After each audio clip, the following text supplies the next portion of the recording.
नमस्कार।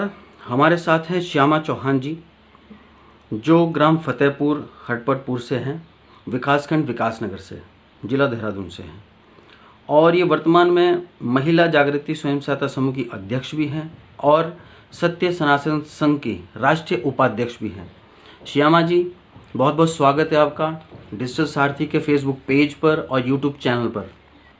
मेरा पहला प्रश्न है आपसे, आप अपने बारे में कुछ बताएं, किस तरीके से आपने ये शुरुआत करी और कहाँ से?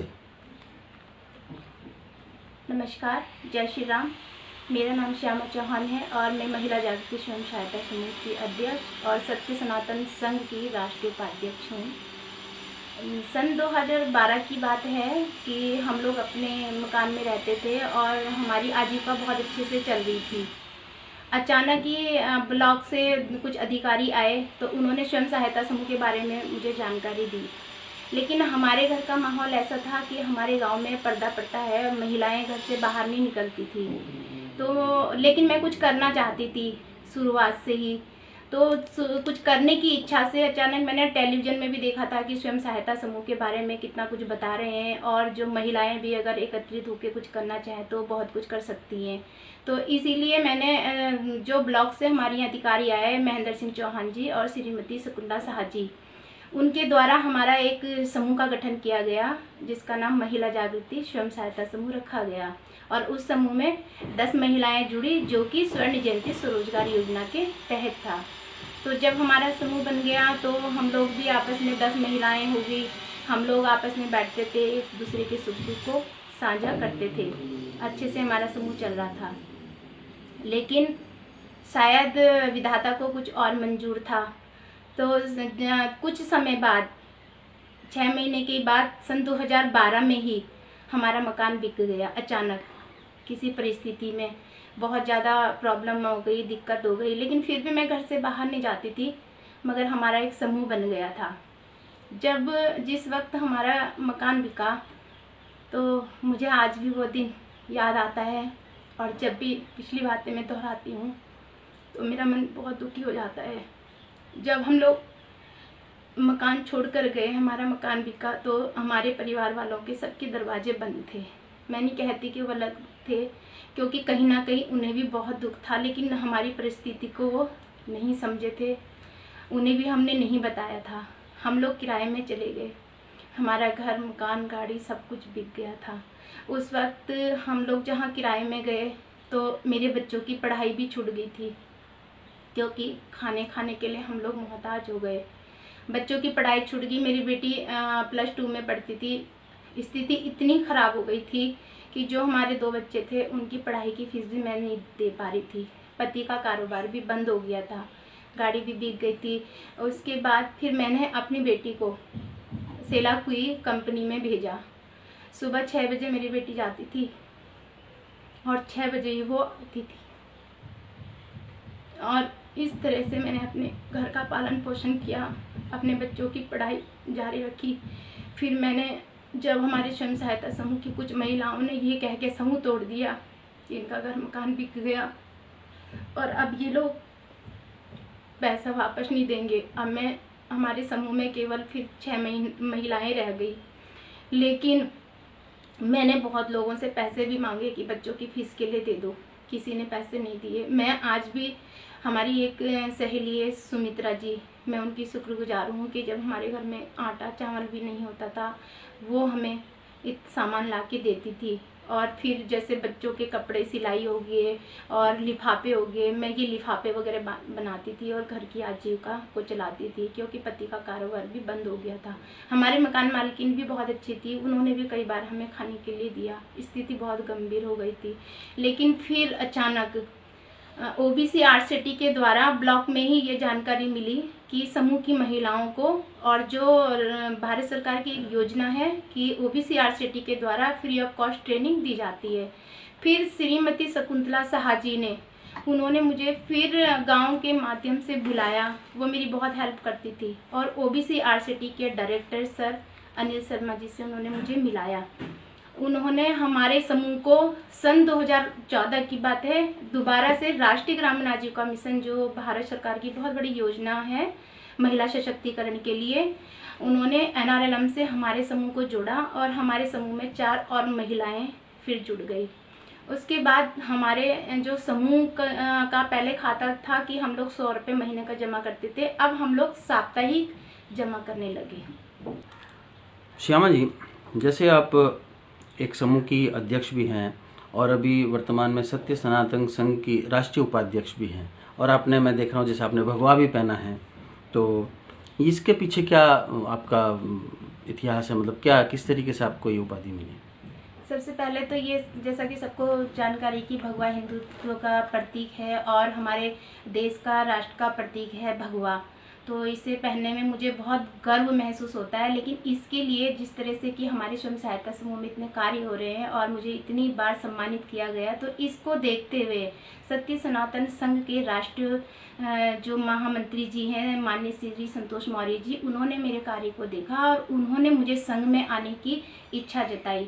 जब मैंने कहा कि सत्य सनातन संघ में इतना अच्छा कार्य हो रहा है, तो मैं भी संघ में जुड़ी और जो सत्य सनातन संघ के संस्थापक हैं श्री आकाश सनातनी जी, उन्होंने भी मुझसे बात की और संघ में मुझे राष्ट्रीय उपाध्यक्ष का पद दिया और मुझे बहुत अच्छा लग रहा है। इसके लिए देश सेवा का भी मुझे मौका मिल रहा है और अपने धर्म के प्रति भी मुझे जानकारी मिल रही है। श्यामा जी, जैसे आपने महिला स्वयं सहायता समूह की बात करी है, महिला जागृति स्वयं सहायता समूह, इसके बारे में कुछ थोड़ा परिचय दीजिए कि क्या है, कितनी महिलाएं हैं और आपने कैसे शुरुआत करी? ये महिला जागृति स्वयं सहायता समूह, जैसा कि मैंने आपको बताया, मैं अचानक एक दिन टेलीविज़न में देख रही थी कि समूह में जुड़ के महिलाएं कितना अच्छा कार्य कर सकती हैं और वो बल्कि अपने आसपास के माहौल को भी, हर तरह की स्थिति से, वो परिस्थिति से भी अपने आप को बाहर निकाल सकती हैं, क्योंकि जो काम एक महिला नहीं कर सकती वो 10 मिलके कर सकती हैं। तो ये मेरी इच्छा थी कि हम भी समूह से जुड़े और अचानक ही जैसे सरकार की योजना को देखते हुए ब्लॉक से कुछ अधिकारी आए, जैसे श्रीमती शकुंतला शाह जी, वो हमारी वीडियो मैडम थी विकास नगर की, और महेंद्र सिंह चौहान जी, मैं उनका एहसान ज़िंदगी भर नहीं भूलूंगी। वो ब्लॉक से आ रहे थे, 3 महीने हो गए थे, समूह नहीं बन रहा था, लेकिन अचानक मुझे मेरी देवरानी ने बताया कि ये अधिकारी आ रखे और आप भी समूह से जुड़ो। तो मैं भी समूह से जुड़ी। तब हमने महिला जागृति स्वयं सहायता समूह का गठन किया था स्वर्ण जयंती स्वरोजगार योजना के तहत। क्या क्या काम करते हैं आप इसमें? इसमें जैसे पहले हमारा समूह स्वर्ण जयंती स्वरोजगार योजना के तहत जुड़ा था, तो मैंने बताया कि हमारा समूह टूट गया था मकान बिकने के कारण। तो उसके बाद हमने राष्ट्रीय ग्रामीण आजीविका मिशन के तहत सन 2014 में हमारा समूह जुड़ा। तो उसी के तहत हमने ऋण लिया, ऋण लेके हमने जैसे जूट बैग बनाने का काम, बाल विकास के माध्यम से हमें टेक होम राशन का कार्य मिला हुआ है और अचार बनाने का काम हम लोग कर रहे हैं और ज्वेलरी बनाने का काम हम लोग कर रहे हैं, गैर पॉलिथीन बैगों का हम लोग काम कर रहे हैं और बहुत सारे काम हम लोग कर रहे हैं। जिस तरह से अचार बनाते हैं, बहुत विभिन्न प्रकार के अचार बनाते हैं और अचार बनाने के लिए हमें हमारे मनीषा कुमार मैडम जी जो है राष्ट्रीय ग्रामीण आजीविका मिशन से, उन्होंने सम्मानित भी किया है, अवार्ड भी मिला है इसके अभी आपने काफ़ी सारी चीज़ें बताई कि आप लोग जो है बैग बनाते हैं और आप राशन पैकिंग का काम करती हैं, अचार वगैरह का काम, एक आर्टिफिशियल ज्वेलरी आप बनाती हैं। इसके क्या आप यूनिट बना रखे हैं अलग अलग, किस तरीके से काम करती हैं इसमें आप? जी, हमने अलग अलग यूनिट बना रखी है। जैसे अचार बनाने की यूनिट हमारी यहाँ अलग है और जूट बैग बनाने की यूनिट अलग है और राशन की पैकिंग की यूनिट हमारी यहाँ अलग है। उसमें जिस तरह से कहीं 10 महिलाएं काम कर रही हैं, कहीं 20 महिलाएं काम कर रही हैं, तो इस तरह से कम 100 महिलाएं हमारे साथ काम कर रही हैं। लेकिन आज की डेट में जैसे लॉकडाउन आप देख रहे हैं, तो सरकार की जो गाइडलाइनें हैं हम उसको फॉलो कर रहे हैं और हम लोग एक ही जगह बहुत सारी महिलाएं काम नहीं कर रहे हैं, थोड़ी थोड़ी मतलब 2-2 या 4-4, 5-5 महिलाएं काम कर रही हैं। घर में हमने मशीनें भी लगाई हुई हैं। तो ये बताया श्यामा चौहान जी ने अपने बारे में कि भाई इन्होंने जो है ये काम कर रखा है, यूनिट लगा रखी हैं, अलग अलग जगह पर लगा रखी हैं। इसके बाद हम आपको लेके चलते हैं जहाँ पे इन्होंने ये विभिन्न प्रकार के काम की यूनिट्स लगा रखी है, बैग की, अचार की और ये आर्टिफिशियल ज्वेलरी की, राशन पैकिंग की। इसके बाद सीधा हम आपको वहाँ पे ले चलते हैं। नमस्कार, जैसे कि श्यामा जी ने बताया था कि इनका जो स्वयं सहायता समूह है अन्य प्रकार के काम करता है, अचार बनाने का और ये जूट के बैग बनाने का। तो अभी आप देख रहे हैं यहाँ पे THR पैकिंग चल रही है श्यामा जी, आप इसके बारे में क्या बताना चाहेंगे, किस तरीके से कार्य होता है और किस तरीके से आपको ये कार्य मिला है आपके समूह? ये कार्य हमें जिस तरह से हमारा स्वयं सहायता समूह का जो बैठक थी राष्ट्रीय ग्रामीण आजीविका मिशन के तहत मैंने बताया था कि साप्ताहिक बैठक करते थे, और उसमें जो रजिस्टर वगैरह हमारे देखते कि हमारी बैठक वगैरह समूह की महिलाएं लेन देन अच्छा कर रही हैं, तो उस वक्त हमारे जो CDO सर थे आलोक पांडे जी, श्री आलोक पांडे जी, उन्होंने हमारे रजिस्टर देखा और बाल विकास के माध्यम से हमें ये टेक होम राशन का कार्य मिला है। जैसे श्यामा जी आपने बताया कि ये काम जो है आपको किस तरीके से मिला है और कैसे कर रहे हैं, मैं भी देख रहा हूँ जो पीछे आपके काम हो रहा है, तो ये कैसे आप काम कर रहे हैं, कितने यूनिट हैं आपके इससे?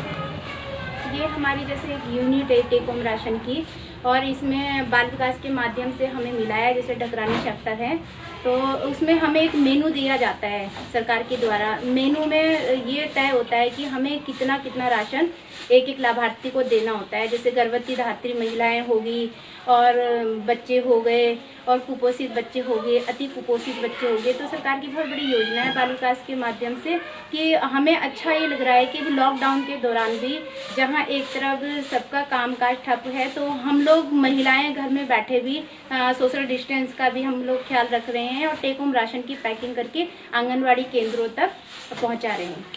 ये जो आप THR काम कर रहे हैं, ये जो राशन है, ये कौन कौन से जगह का, कौन कौन से एरिया का आप काम करते हैं इसमें? हमारे पास तो जैसे ढकरानी सेक्टर मिला हुआ है, तो उसमें कुंजा हो गया, कुलाल हो गया, मटक माजरी हो गई, और एक जगह हमारा बहुत दूर है धौला तप्पड़ हो गया, वहाँ पर करते हैं हम लोग। और जैसे चक्रोता कालसी वगैरह है, वहाँ पर भी हमारे यहाँ से जैसे दालें वगैरह हो गई, कोई मसाले हल्दी इस तरह का राशन भी हमारे यहाँ जाता है। तो हमारे यहाँ कुल मिला के जैसे अभी सोशल डिस्टेंस का ख्याल रखते हैं हम लोग, तो 30 से 40 महिलाएं ये हमारा राशन का काम करती हैं मिला के। तो वो किस तरीके से आप मैनेज करते हो? यहाँ तो मैं जो देख रहा हूँ कि आपने कहा 30 से 40 महिलाएं काम करें, किस तरीके से उनका समय आप लोगों ने जो है बांधा हुआ है, कौन किस तरीके काम करेगा? वो इस तरह से जैसे महिला जागृति स्वयं सहायता समूह है, तो टेक होम राशन की पैकिंग ये लोग यहाँ पर कर रहे हैं।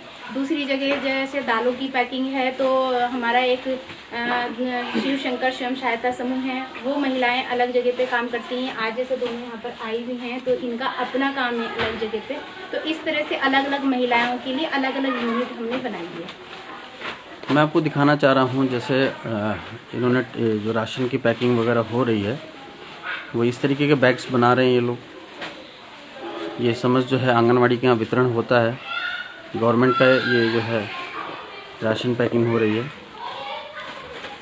ये देखिए पीछे महिलाएं जो हैं पूरे मास्क पहना हुआ है, ग्लव्स पहने हुए, पूरे एहतियात के साथ जो है काम कर रही हैं, और ये सारी जो है ग्रामीण महिलाएं।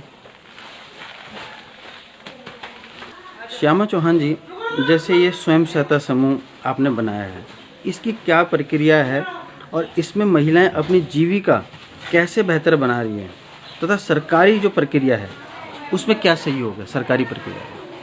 ये जैसे कि स्वयं सहायता समूह बनाने की जो प्रक्रिया है, सबसे पहले तो राष्ट्रीय ग्रामीण आजीविका मिशन के जो नियम है उसको हमें फॉलो करना पड़ता है कि उसमें 10 महिलाओं का एक समूह बनता है, और वो 10 महिलाएं गोलाई में बैठ के सर्वप्रथम प्रार्थना करती है, बचत करती हैं। लेकिन बचत का एक नियम है कि जैसे हम लोग पहले 100 रुपये महीने का जमा करते थे, लेकिन इसमें हम लोग साप्ताहिक बचत करते हैं, और साप्ताहिक बचत में भी जैसे हम लोग 20 से 25 जितनी हमारी गुंजाइश है उसके ही अनुसार हम लोग गरीब से गरीब महिलाएं भी समूह में जुड़कर अपनी आजीविका को बढ़ा सकती है।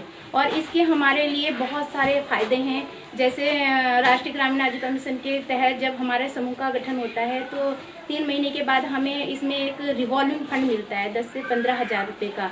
जिस महिला के पास काम करने के लिए कुछ धनराशि की आवश्यकता होती है, कुछ अपनी बचत की पैसे होते हैं हमारे, तो हम ये NRLM से मिले हुए रिवॉल्विंग फंड के द्वारा अपने कार्य को कर सकते हैं। दूसरा कि अभी हमारे पास CCL भी हम लोग ग्रामीण आजीविका मिशन के तहत बैंक से ले सकते हैं, उसमें भी हमें आसानी है। और एक हमारा जो ग्राम संगठन बनाया, जिस तरह से हमारा ग्राम संगठन है जय माता दी, अपने अपने ग्राम संगठन से हम लोग CIF फंड ले सकते हैं। CIF फंड में भी हम लोगों का जो ब्याज है वो बहुत कम स्तर पे सरकार ने रखा है, तो इस तरह से भी हम अपनी आजीविका को बढ़ा सकते हैं। और ये तो आपने प्रक्रिया बताई, मेरा सवाल था कि महिलाएं अपनी जीविका कैसे बेहतर बना सकती हैं समूह से? जिस तरह से कि महिलाएं अपनी जीविका बेहतर बनाने के लिए भी इसमें बहुत बड़ा अवसर है।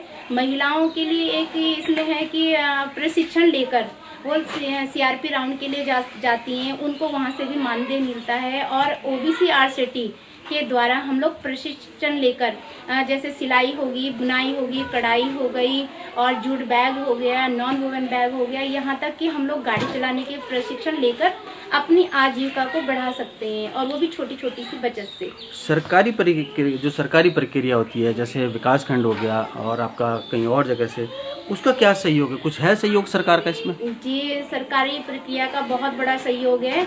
राष्ट्रीय ग्रामीण आजीविका मिशन से जुड़े हुए सबसे पहली बात तो ये है कि राष्ट्रीय ग्रामीण आजीविका मिशन से जुड़े हुए समस्त अधिकारी महिलाओं को बहुत सहयोग करते हैं। और जैसे हमारे समूह का लेन देन अच्छा है, तो हमारे समूह को अगर कार्य करने के लिए 25,000 रुपये हमें पहले जैसे मुझे मिला था, फिर हमने 1 लाख रुपये लिया, 3 लाख रुपये लिया। तो लेकिन जब हमारा समूह अच्छा है, हमारा लेन देन अच्छा है, तो सरकार के द्वारा भी हमें इसमें धनराशि हम लोग ऋण के तौर पे ले सकते हैं। और अभी एक मुख्यमंत्री योजना जो चली थी, जिसमें कि ये बहुउद्देशीय किसान सेवा समिति के द्वारा भी हम लोगों को बिना ब्याज का ऋण मिला है।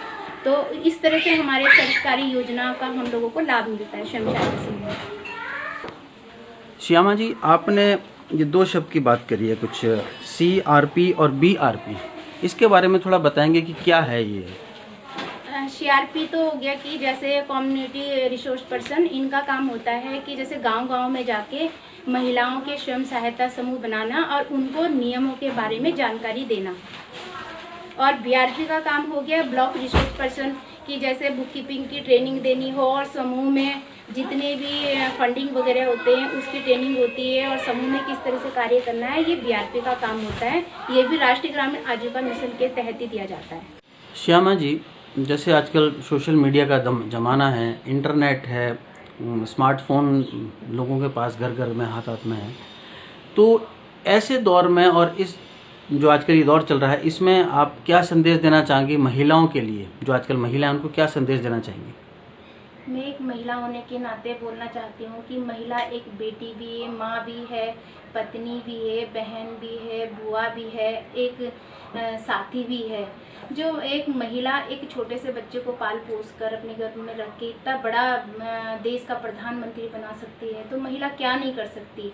जब एक महिला घर की 4 दीवारी के अंदर से बाहर निकल के, वो भी पर्दा प्रथा जैसी कुरीतियों से निकल के बहुत कुछ कर सकती है, तो बहुत सारी महिलाएं मिलकर क्या नहीं कर सकती हैं। जैसे कि सोशल मीडिया में भी हमने देखा है कि सोशल मीडिया में भी हम लोग हमारी जो प्रतिभाएं हैं, हम उनको उजागर करें, उनको दिखाएं। तो सोशल मीडिया के माध्यम से भी अगर हम अच्छा संदेश दें, तो कहीं ना कहीं सोशल मीडिया अच्छा भी है। लेकिन सोशल मीडिया में हम लोग जो अगर गलत तरीके से सोशल मीडिया में हम लोग देते हैं कि तो वो गलत है, हम गलत शिक्षा लें। अगर हम सोशल मीडिया के माध्यम से अच्छी शिक्षाएं लेते हैं, कुछ हुनर हमारे अंदर आता है, कुछ जैसे बहुत सारी महिलाएं जो महिला मिसाल बन के सामने आई, उन महिलाओं को देख के हम लोग उनसे कुछ सीखते हैं, जागरूक होते हैं, तो सोशल मीडिया कहीं ना कहीं हमारे लिए अच्छा भी है।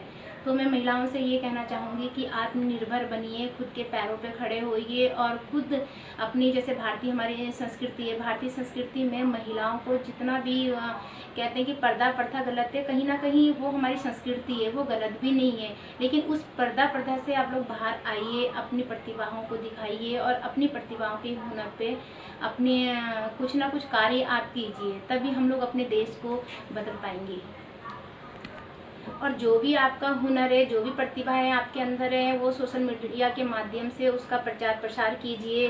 सोशल मीडिया में बहुत सारे लोग होते हैं जो लोग जानना चाहते हैं कि हम लोग क्या काम कर रहे हैं और किस तरह से आत्मनिर्भर हम बन सकते हैं।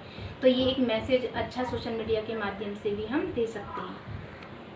जब तक आपको कोई देखेगा नहीं, आपकी प्रतिभाओं को देखेगा नहीं, उसको जानकारी नहीं मिलेगी, तो वो आपके काम को कैसे समझेगा। इसीलिए अपने काम को जितना अधिक से अधिक प्रचार प्रसार कीजिए, ताकि लोगों को भी पता लगे कि हम लोग किन परिस्थितियों से जूझकर किस तरह से हम लोग कार्य कर रहे हैं।